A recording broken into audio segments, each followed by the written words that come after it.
Well, good morning, good evening, good afternoon. This is Pixelia here, coming back for another season of Anthem Web3 Radio. And I'm with Oddjob himself. Buenos dias. Hello, friends. Buenos How are you? dias, Mr. Scott. How are you Hey, I'm doing? happy to be here. Yeah, I'm happy to finally have you here. Um, it's been quite all right, no? This this bear market, this winter, crypto winter, has been it's been a little bit crazy, but it's good to see and, and notice that there's many people like yourself who are tirelessly working towards building the metaverse, building Web3, and that's one of the main reasons why you're here. I would like to give people a chance, to know and understand what you're all about and what you have been up to in this past year or so. So, Scott, before Yeah. we dive into the main subject, the first question I always throw around for people is, how was it that you acquired your first crypto coin, and how did that Hmm. process lead you to the Decentraland? Oh, wow. My first crypto coin. So you're taking me back a ways. This is like 2000 2011 is when I purchased my first I actually purchased 4 Bitcoins for $30 a piece, and those were through the Cassius actual coins. I used to have them right here on my desk, and then holy shit, I they're in my safe deposit box. um, yeah, they're locked away. But my first crypto I actually earned because, I heard about Satoshi, and I've been interested and been working in, uh, you know, uh, computer generated images, animation, really since oh my gosh, 1993 Oh, is when I first started doing computer animation. I was doing it on a video toaster using Lightwave. Um, but I was an animator ever since I was like 12 or 13. I had a Super 8 camera, so it's like that kind of led me into. After I graduated from college in 1991, I heard that the film department at my university was closing down, and they were moving everything to electronics, and I'm like, holy cow. So I bought like 4 Bolex cameras. Those are 16 millimeter cameras, and the great thing about a Bolex is it's got a really good pin registration. So if anybody wants to just do like start a studio, this was 35 years ago. If you mm, wanted to start a studio and do animation, you needed a good animation camera, and a Bolex Reflex H16 was, the price performance best camera you could get. And I bought 4 of them, and I got the whole. It was on a pallet, right? And there was like a moviola. There was all this stuff that was there, and I got it for like, what was it, like $400, which was a king's ransom for somebody just graduating from college with all that debt. Um, but I scraped it together, and a good friend of mine, David Fine, who I worked with at college, and I was moving to Chicago. I was going to study film, study animation. And he put everything in his truck. Like, I had no car, and he moved me to Chicago. Um, oh, so that's yeah, nice. so I guess that's a really good bridge, right? I mean, that's that's kind of been a common thread for me in everything that I do um is the friends, that we meet along the way. People like you, people like Sinful, people like Canessa, um, people like CK Bubbles and Billy T Coin, and I can go on and on and on. Um, it's like I'm not going to hang out in a space, crypto or metaverse or AI or otherwise, if there aren't people there that I have a strong connection with. So whatever. I'm doing animation.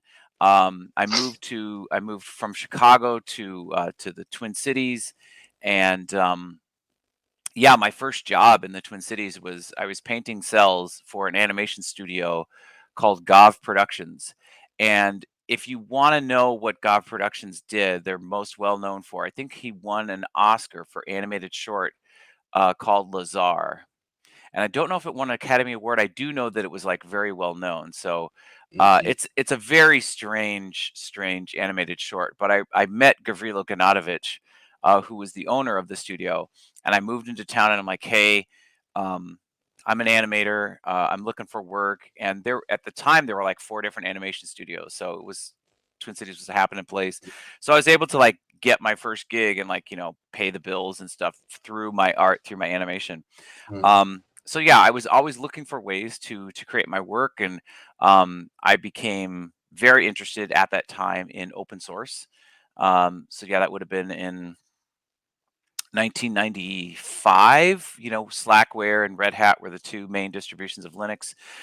So that open source ideology sort of permeated my art. I'm like, oh, you mean I can get a Photoshop-like program that's free, that is created by members of the community that do it because they're passionate about it. And I'm like, that's me, right? You don't go into animation to make money, right? You don't You go into animation because you like animating stuff. That's yeah, and because I love to create, right? I mean, here's my 15-year wedding anniversary gift to my wife. It's 15 origami roses, oh, right? that was a while in the folding room. Yeah. Yeah, so you don't do origami because I'm gonna go to the origami capital of the world, and I'm gonna make it big, and I'm gonna, you know, there's there's a passion. So yeah, so I heard about Bitcoin, and this was, it was right after the economy went bust, when all the big banks, there's just a lot of corruption, and it's like, what the fuck? And I'm sure that's exactly why he, whoever it was, timed it to release it at that point, because the zeitgeist, the environment was ripe for it. So, I didn't read the white paper, but I did a lot of research. I read a lot of information about it, and I never invested anything beyond what I was comfortable, losing myself. And Mhm. and what I invested at that time was my time, because the information going around at that time was, what we need is adoption. We need you to provide goods and services and accept Bitcoin in return for that. Mhm. So what I had done a few years before that was create a blog called Sketch It, which is still out there. If you go to sketch-it.blogspot.com, I can even send you the link here. Um, if you go there, I was taking PayPal payments, Mhm. and it was 1 minute. Give me 1 minute and $1. I'll give you one sketch, right? And if you don't like your sketch, then give me another dollar, and I'll give you another sketch. Yeah. Um, so yeah, I already had that. Hold on, I can't. My brain is older and slower, so I can't talk and It's type at the it's same time. it's okay. Sketch it. There it is. I put it in the. Dot lock spot. Yeah.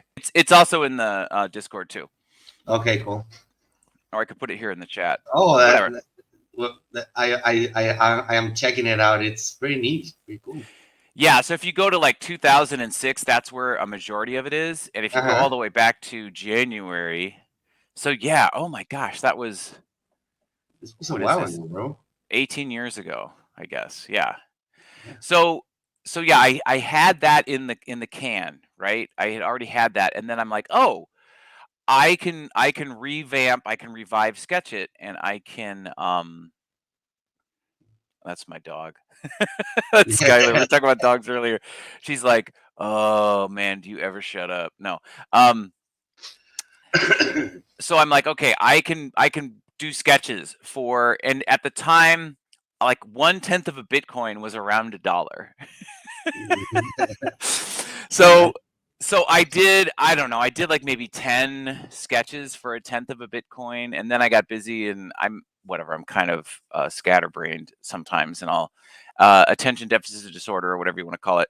Um, So I like, oh, shiny object over here, and I went and did something else. But I was still so fascinated with Bitcoin, and like I was around when I heard of the first Bitcoin pizza being sold. I'm like, okay, cool. So I got an account on Mount Gox, and then Mount Gox got hacked, and I lost everything that I had earned from my sketching and doing other services in exchange for Bitcoin. Lost it all. But then whatever I did some other stuff. Let's see, my yeah, it's up there. I don't know if you can see. No, hold on. Uh, there, up there. So you see those LaCie drives right Yeah. there? Okay, so on one of those, the drive is encrypted. There's like 1 or 2 Bitcoin, and I've lost the password to decrypt that drive. Um, but A classic, classic y- one. I had the forethought, and this is so funny because it's totally not how I roll, but it's like, oh, I just kind of, I had paper wallets, I had stuff in encrypted drive, I had backups, I had, um, I've got some extra old hard disk drives that are there. Yeah. I've even got like an old 3.5-inch floppy drive over there. Um, I'm like, oh, I think I created a Coinbase account because I started accepting something called BitPay, Yeah. which was BitPay was like yeah. Bitcoin based. Yeah, so if like I published my services on Twitter, um, and I accepted payment through BitPay, and then I would just take the stuff from BitPay and sweep it into my Coinbase wallet. Mhm. Um, and there's a way that you can have it like in Ready Cash. I mean, this was like I was one of the first customers over at Coinbase. Um, but then I'm like, okay, I went off and did a whole bunch of other shit, and then I'm like, I heard about I heard about Decentraland, but I was right in the middle of going back to school, and I got my master's degree. Mhm. Um, and I sort of like put a pin in it because it had everything, right? It was open sourced. Um, you're familiar? Are you familiar with Machinima? Yeah. Okay, yeah. So I went to a discussion at the Walker Arts Center, and it was all about transformative play, and it was all about machinima, and I saw that, and gosh, that was like 25 years ago or whatever. And it started with doing screen recordings of brag films of quick runs, speed runs through Doom and stuff. But people were taking that and producing animation, producing short form, long form content with the game. And I'm like, oh my gosh, that's genius. And like I said, there was like 4 or 5 different animation studios here in the Twin Cities, and one Mhm. of them was doing puppetry stuff. So they had MIDI sliders that they were hooking up to puppets to do motion capture. So that was like Lamb and Company. And they had a Polhemus, which is a magnetic resonance field motion capture system. So this is a motion capture system like 20, 30 years ago. And it was, millions of dollars. But Yeah. they Top notch type of yeah, thing. oh yeah, yeah. No, they were producing um commercials. This is like the fourth largest advertising market. So you've got uh New York and LA, and then you have Chicago, and then you have Minneapolis, because whatever. That's just the way it is, right? Yeah, So Minnesota is also a hub for. yeah, there's a Uh, big arts community here. There's a lot of Fortune 500 companies here. So there's money here, and and there's there's a lot of studios as well, right? yeah, yes, yes, yeah. So I actually think that Mr. Beast studio is in Minneapolis. No. oh, you know what?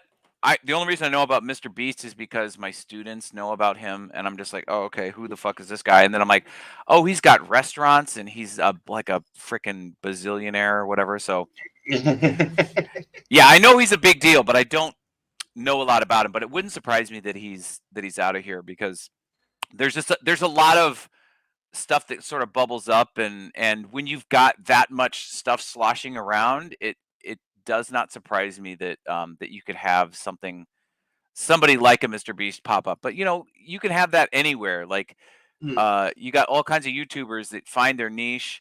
Hank and John Green, um, Like one of them's in Montana, the other one's in Indiana. So it's like those are not hotbeds of No, you can, like, nowadays with the technology, you can, yeah, yeah. make it happen anywhere. But no, it's in North Carolina, the studio for this Mr. guy. Beast. Okay. Yeah. Yeah. Yeah. So anyway, just to finish out the story and then we can move on to the next Yeah, question. it's okay. Uh yeah, so I heard about Decentraland and I have to like write this down because I get asked this question and then I'm like, oh, I found the answer. But there's a YouTuber that I've been watching for a number of years, and he's big into open source projects. I actually have a little fire chat node that I created that I hacked together based off of his instructions. But he did a video on Decentraland like soon after their ICO, and he like went through and created his own graphics based on the white paper and the information that was going around at the time. And I was like, oh my god, that sounds so cool. And then I like started my master's degree, and I Mhm. had zero time. But then COVID, COVID happened, and I was spending a lot of time at home, and it was December of 20. When did Meta make their announcement? Was that November of I think it 2020? was November 2021. Okay, yeah. So in December, so like right after that, whenever my winter break started was when I'm like, oh, I'm gonna check out Meta, and oh, there's Decentraland, and I'm like, fuck Meta. Yeah, man, I wanna go find out about Decentraland. So I logged in and I had like a 2 gigabyte GPU, 2 gigabytes of RAM. It was, just this crappy little thing. Um, and I haven't looked back since. Like, I took the Bitcoin that I had in my Coinbase account and I immediately transferred it over to Ethereum. And the first thing I did was I bought my name. I bought Odd Job. And then like the next couple of things that I did was uh, I bought a snowman helmet mhm. and I bought a pair of boots. Um, and I started hanging around Wisher. I started going to a lot of the Wisher events, and they had like an event every day. Um, and yeah, the first NFT program project that I aped into was the Wisher. In there, you can see there's a Wisher bottle of vodka Yeah, right there. yeah. That was your first NFT project, the Wisher vodka, Yeah, I or mean, my first NFT that I bought was were the shoots were the shoes were the boots. But okay, yeah, soon after that, the first NFT project was Wisher. I also quite early on went into the Penguins, the Penguins. Yeah, Penguin that's how Fight I met Club. you. Yeah, yeah, That's how and where I met you, actually. yes, Yeah. That's actually how I met Simfo as well. yeah. Art. No, Like, this is like that was the reason why I ended up in the Central and myself. the Penguin Fight Club. Yeah, I do remember. I mean, like you and I have had an interview. I interviewed you for Decentralites, the somewhat infrequent publication that I created about Yeah, Decentraland. But for the written uh, I was going column to that write an article. I you still had. have the audio, so I can still write the article. But yeah, what I don't have these days is time. So No, it's lo okay. siento. But I remember that conversation, actually, that conversation, because we were discussing how things are happening always so fast in Web3 that it's hard to keep track of the timeline of Yes. Yeah. events because most of them overlap Yeah. in such a way that, like, dude, but you were basically doing 1,000 things that by that time. Yeah. Yeah. The That's timeline is exactly what really was happening. compressed. Sorry. Go ahead. No. That's exactly what was happening. Like, it is that, like, this Web3, just time goes so fast, goes by so Mm. fast that uh, we actually, those who are building Web3 can relate to this. You know, you have to do or make like 1,000 things at a time. That's just how it is.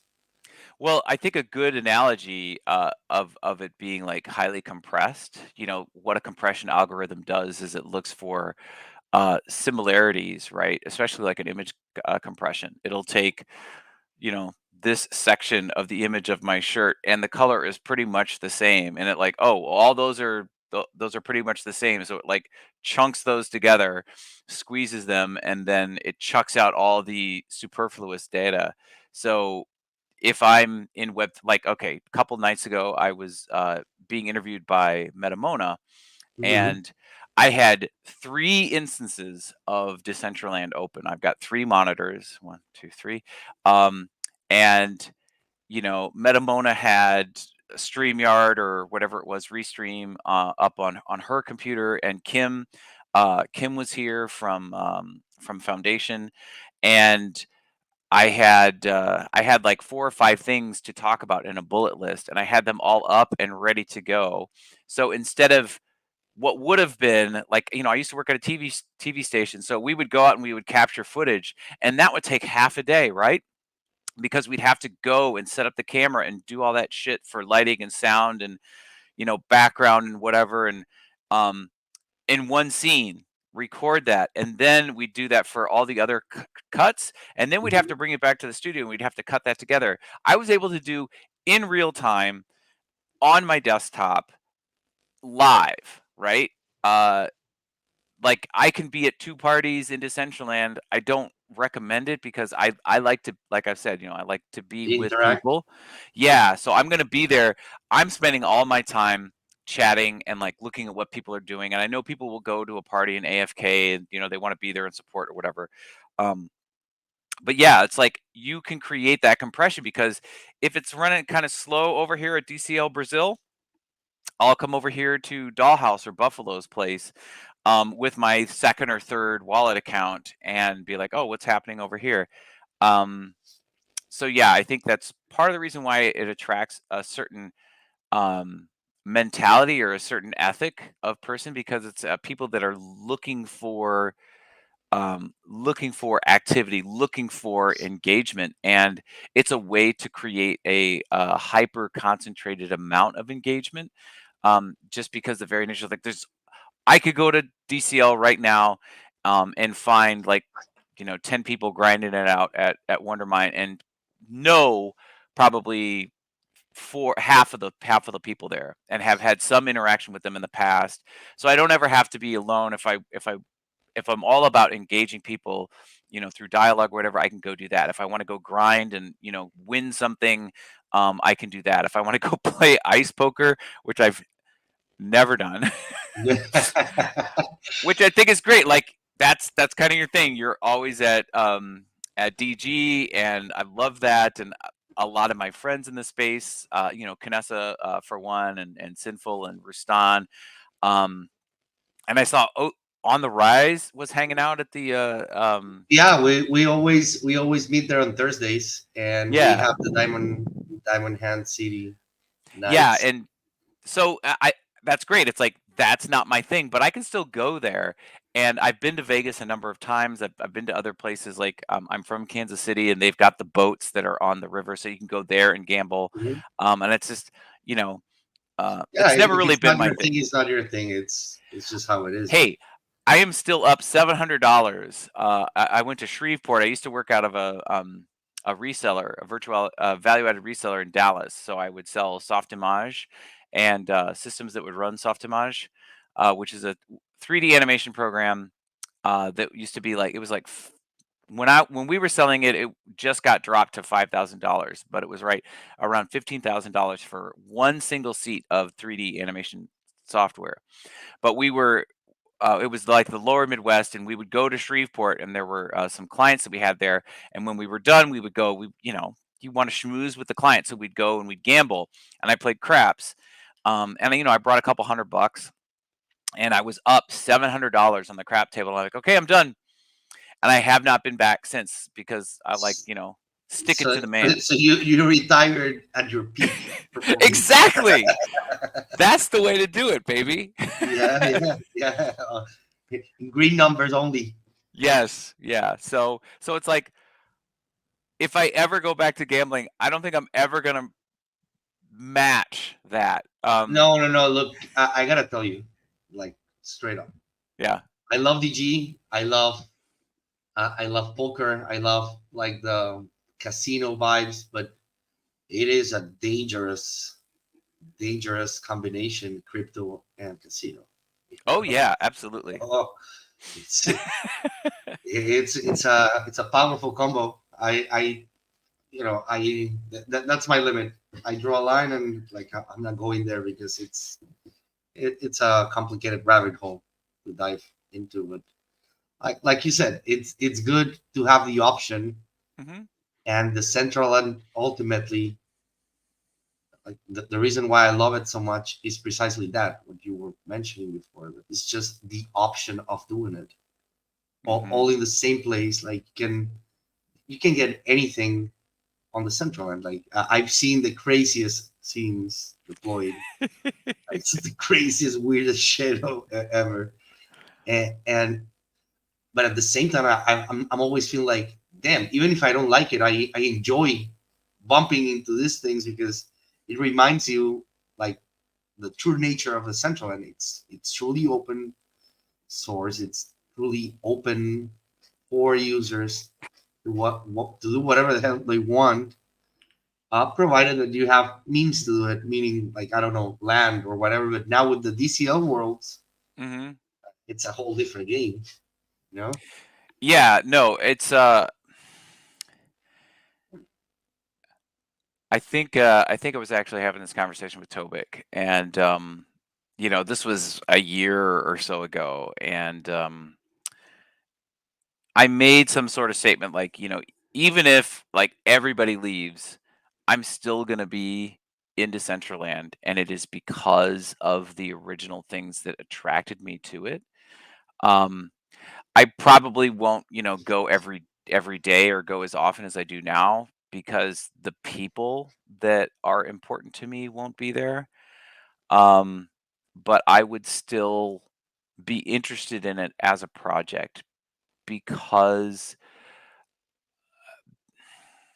of the idea it represents. It's so hard to classify, um, because it's taken so many cutting edge concepts and combine them together and crystallize them in such a way that it captures the imagination of so many different people because it works. The idea works, right? And to have that, it's like you've captured lightning in a bottle. Nifty Island is the new biggest thing, right? And there's Other Side, which is going to be coming out, and it's like, I think CJ Tracks, OX Quan, CK, especially Polygonal Mind, they've got the right attitude about it, and it's like, um, each different metaverse has its place. It's like, Yeah, it's not a competition no, because each one serves a purpose. And let's be honest about this. Like look at, for instance, there's Sandbox. yep, I personally don't like it. no, I just don't like it because you're forced to play. You know, I don't want yes, to be yeah, playing all the time. Like if I'm working, I'm working, and maybe I want to I want to fuck catch some around. music, go to a party, whatever. But in the end, I'm doing what I'm doing. But with Sandbox, like you have to be there, like doing your stuff. Yeah, Um, the Monaverse, Spatial, like each one is doing their thing, right? yeah, But this like the social aspect of the Central End, it's very unique, mm-hmm, and I think the other metaverses know it, mm-hmm, and they're trying to like capture DCL's essence, but it's very hard to replicate, and while you're trying to pursue something different, because the reason why the Central Line is feasible as a project is because of the north it follows, the path it follows. Um, but when you have like, I'm gonna give you the example, Nifty Island, right? mm-hmm, It's a gaming focused metaverse, right? It's mm-hmm, not a socially focused, like social interaction focused metaverse. Hmm. Um, it's cool. You gotta play. But in the end, uh, like, will you be playing all day? I don't think so. Maybe you want to go and play, a couple hours, and then, you know, get lost. It's the shiny new object, right? It's the new kid on the block, and more power to them. I'm I need to. I've got a dual boot system right now. I'm booted up into Linux, and I haven't booted up Windows in months, right? 4 or 5 months. And that's for a variety of reasons. One, it's part of my ethos is to support the open source ecosystem. Um, but also, it's like it's a security thing too. If somebody tries to send me a PDF or whatever with with a hidden executable that's going to try to root my computer, um, that doesn't work if I'm not on Windows. And I'm not saying that I'm invulnerable. uh, I'm not an idiot either. I'm not gonna give on this or any other place like all of the keys to my kingdom and talk about all of my security measures. But it's like it's one piece in a very large assemblage of security. So it's like um that's why I stay on Linux, and I'll get to Nifty Island eventually. But that means I got to power down. I gotta boot up into Windows, and I'll go check it out, and I'll get myself a place, and I'll mint the NFT, and like I've got Upstreet, I've got a HyperFi. What I don't have is an On Cyber. Um, the one thing I do like about On Cyber is I've been to events there, and they've had like over 100 people uh, instances of avatars there and did not see any lag. But it's got some other stuff. But what to get back to the secret sauce about Decentraland, I think that us um, to quote one of my former bosses, Bert Sassona, he would say it's sneaky big. I think the sneaky big benefit is what you touched on.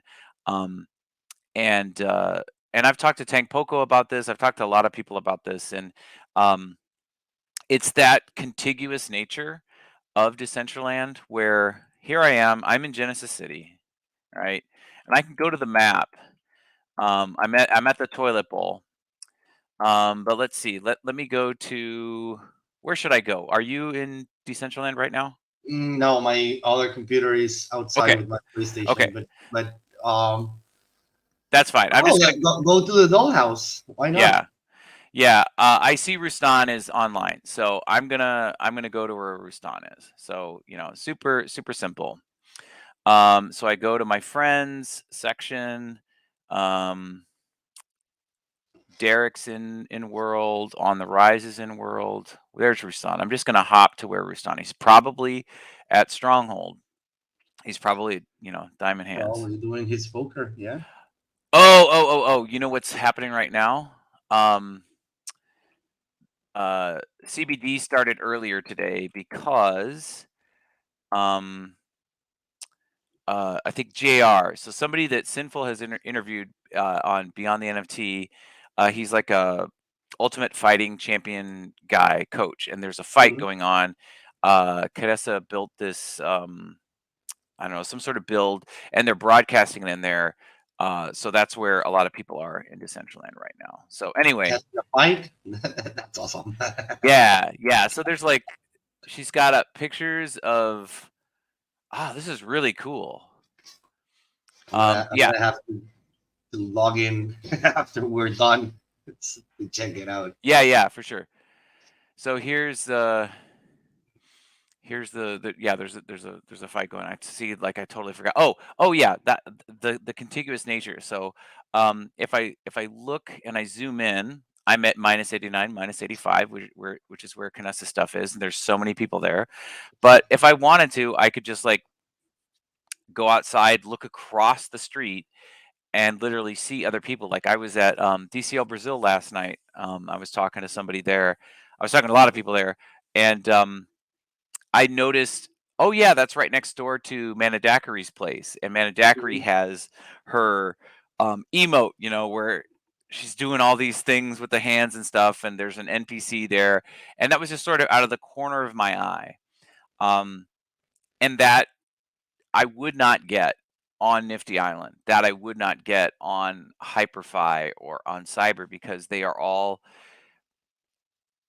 in isolation, Yeah, um, it's compartmentalized, compartmentalized. um, Yeah, you know, which type of- which helps with the performance, and it's a big criticism of Decentraland, but it's also, like I said, it's the sneaky big thing that Decentraland has going for it. The fact that I can be at Dollhouse and I can see people walking into um Buffalo's saloon. I'm like, oh, what's going on over there? And if yeah, yeah, it's yeah.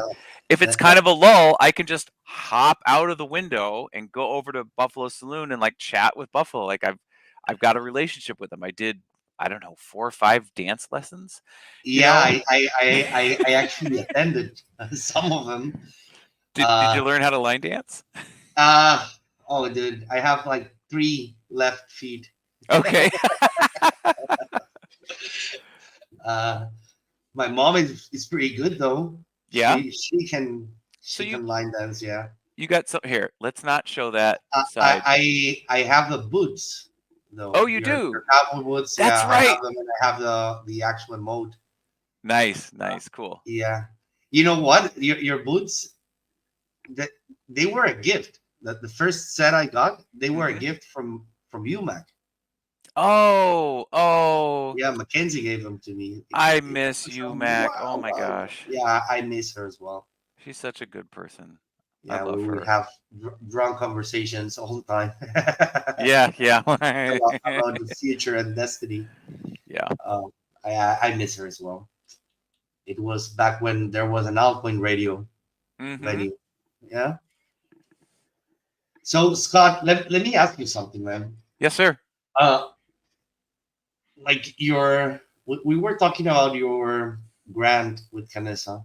Mhm. Like I've been paying attention to what you're doing with educating the DCL community in regards of the potential of the central and many resources we have to let's say to better take advantage of the platform.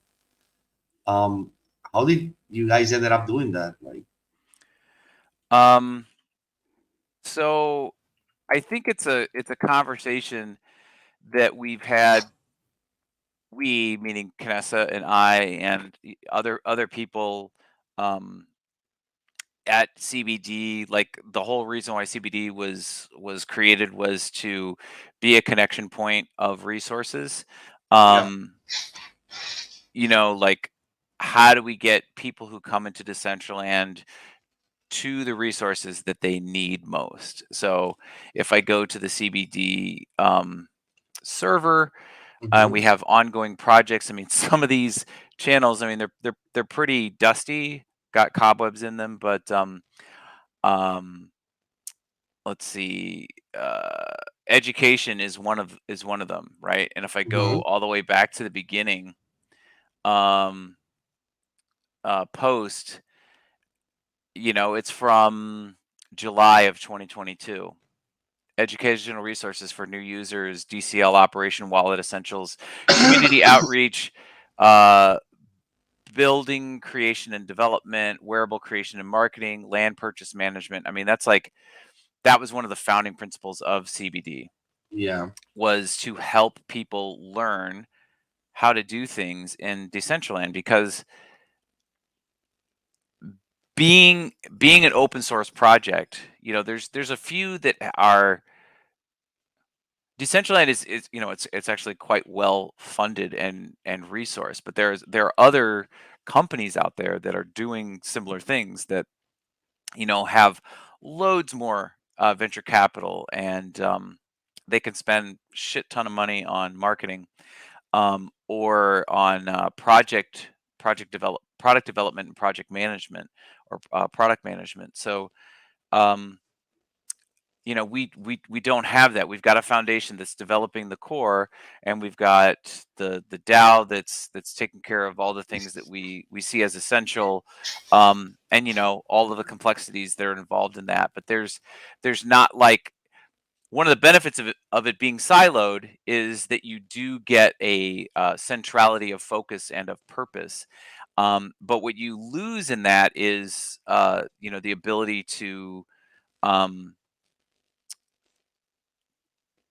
it's kind of like jazz, right? Where you're just messing around with a melody, and somebody else comes in and they improvise off of something they hear you doing, and they're like, "Oh, well, let's go and explore this." It's that yeah, it's like that's the whole thing that permeates Decentraland. It's like, "Hey, let's go explore. Mhm. Let's check this thing out."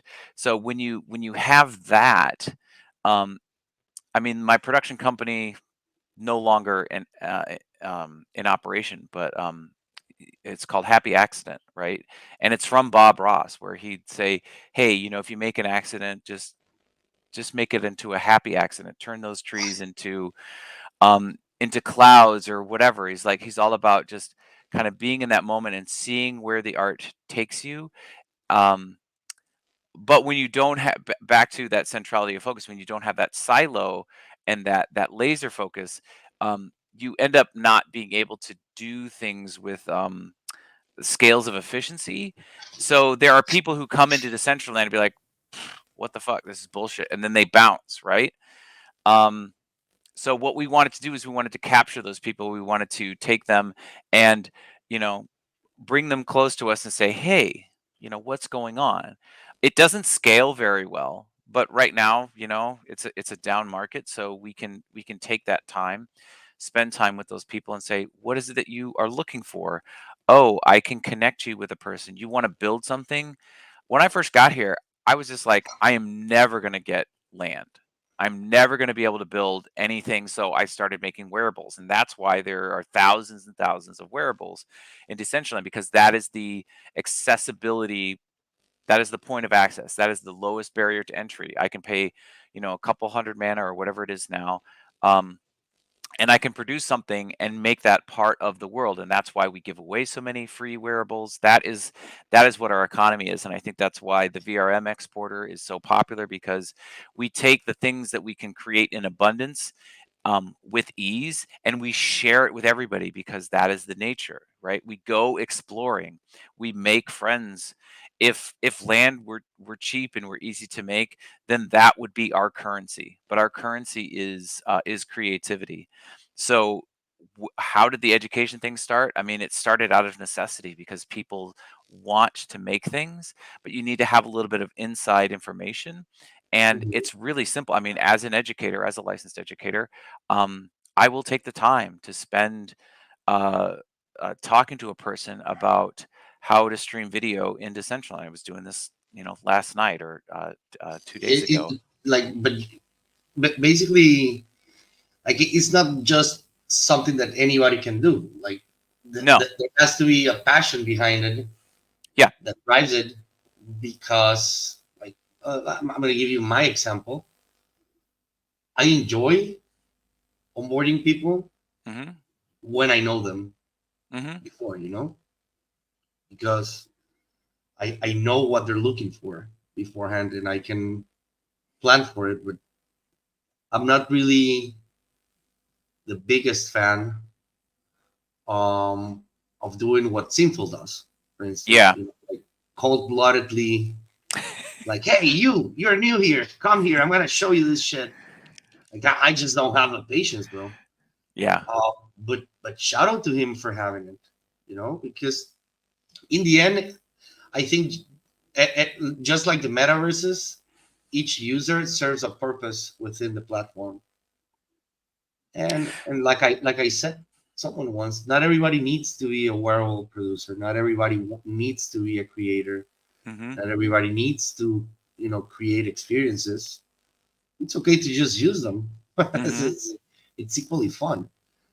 So, But um, the important distinction though is that Decentraland allows you to do it. Like you can't not last term. Rustan was in last slice, and I don't want to like take a private conversation and make it public, but just to talk generally about it, he was just mentioning he was comparing and contrasting different metaverses. So like Nifty Island is the big thing. So we're having this moment where we're like, okay, so what are Decentraland strengths and weaknesses compared to these other places, and where is it in the hierarchy of other metaverses? And I think the sentiment is that Decentraland is slipping. Um, and part of that is the development cycle, part of that is the drama, whatever. There's any number of reasons, but it still has some strengths, right? Um, and I think he was talking about Roblox, and the Robux economy is still very tightly controlled by that silo, right? By that Mhm. centralized authority.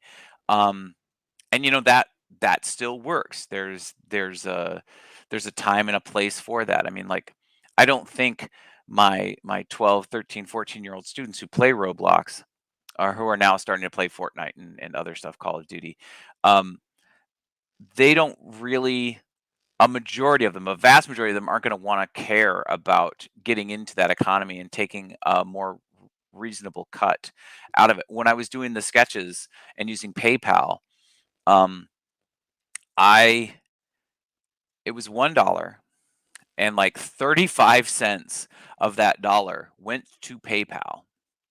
And then I ended up making, like, I don't know, 10 cents, and then the rest of it went to the artist. And that's nothing. Like out of a dollar that gets spent, they get 20% of that. Um, which is the economics of what it is in the Apple Store. If you want to sell an app in the Apple Store, that's what the creators are getting, and that's Yeah. bullshit. That's total bullshit. So it's like, but with that, you get the paternal control of that centralized authority. So if some Mhm. shit goes south, then they take care of everything. But also, if they decide on a whim to lock out a certain app because they don't agree with their politics or whatever, then they're screwed. They'll do it. Um, so yeah, if you've got a trustless, permissionless type of setup, um, crypto, I think its biggest problem is that the gas fees, they got to do something about the Yeah. gas fees, right? Like, to yeah, it just, whatever. It's like it's not going to get further into mainstream until they can like take that transactional cost and kick it way down. And I think part of that is an adoption thing, a percentage of like people that are it can work, right? Like Napster, like, flourished just because of the goodness of other people's hearts. They wanted to stick it to the man and be like, okay, well, I'm going to host this song on my computer because I can. It's super easy. But I'm not going to set up a mining farm Mhm. um, just to drive down the gas fees.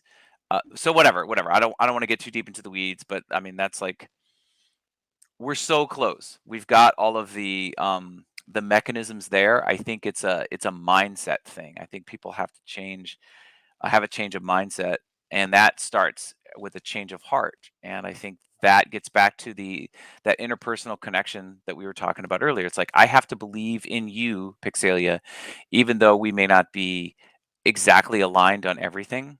But bro, I trust you. I know that you have a good heart, and I don't have to agree with everything that you do, but that's enough. And I see you moving in the space. We will know people by their deeds, not their words. Um, and just the fact that you're still here, that I'm still here, and we're not just here, and we're not just talking. You're actually making stuff and doing stuff. Hmm. um, that's good enough for me. It's good enough for Yeah, me. I think that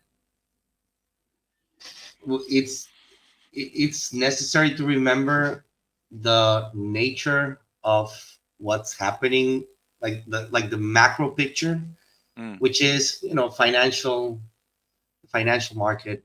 What's the vibe? what's going on. I think that it's grossly reflected on the active users, because in the end and at the end of the day, it is a crypto based ecosystem, right? Mm-hmm. So I think that mm, the next bull market is going to be very interesting for all the people that have stayed during the winter.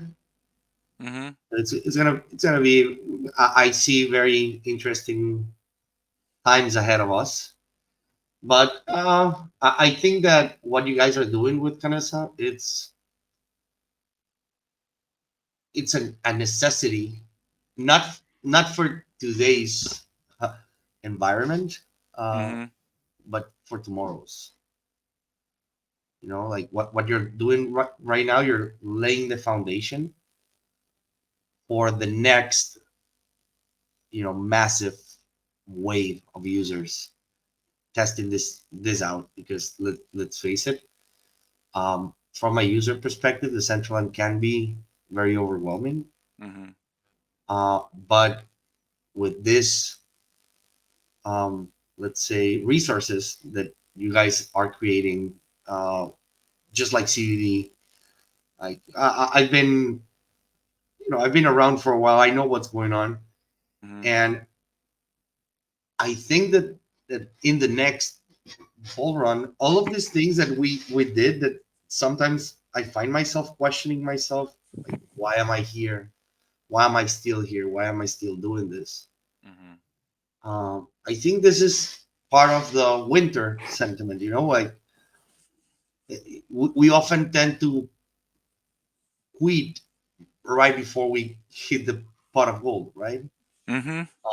So I think it's an endurance, an endurance type of situation where you just need to endure the crappy external conditions and just wait for the right set of variables to align, so that you can, you know exploit the full potential of the platform.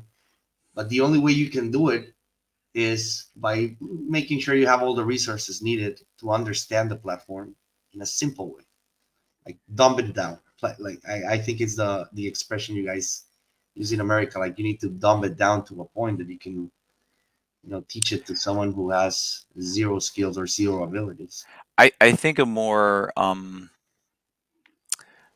uh kinder way to say that, like, dumb it down is, yes, It's you're like, for me, it's simplifying what it. yeah, Yes. it's for me, like, I need things Yes.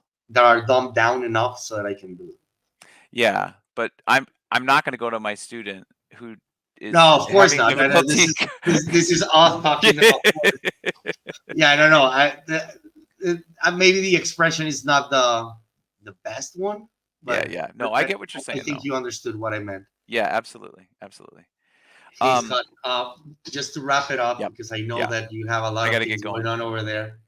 Um, what would be your words of wisdom for that first time user that may or may not be here? Like, what would you tell them to make them stay? I can't say anything that would make them stay. No, They no, need to. not to make them stay, Yeah, but to yeah. get them to explore. Oh, Uh, okay. just like, if this happened to me the very first time I jumped into the Central End, I spent like 15 minutes and I jumped out. Yeah. So I just didn't know what to do. I would say, find somebody to talk to, strike up a conversation, and make that person to person connection. And if you don't see it, if it's not there, you can't force it, but at least keep yourself open to the possibility. um I call Decentraland, it's some of the most fertile ground for a creative mind. It's like all these tools are there and available, and they're free. And you've got in Decentraland a committed community of people who are really excited to help you discover what that is, what you're, how you can take your passion and make that into a reality. And that's no smoke. That is time and time again what it is that I experience. So yeah, find a person, keep yourself open to the possibility, and begin to have those conversations. That's that's a very good piece of advice, Scott. All right, I am sorry. I No do need to worries. get going. This It was a pleasure having you around, bro. Thank you so much. Keep it up. Please keep it up. Keep it up with what you're doing. You You too. make us all proud, Scott. And I'm so happy I had this opportunity. Thank you for sticking with me and setting this up. And I look forward to seeing you on Ant and yeah, um, we'll, next we'll time. be we'll be we'll be seeing each other soon, Scott. It's been amazing to have you around. All right. And you know, Dalcanas always said hi. Okay. Thank you so much. Bye Bye. bye.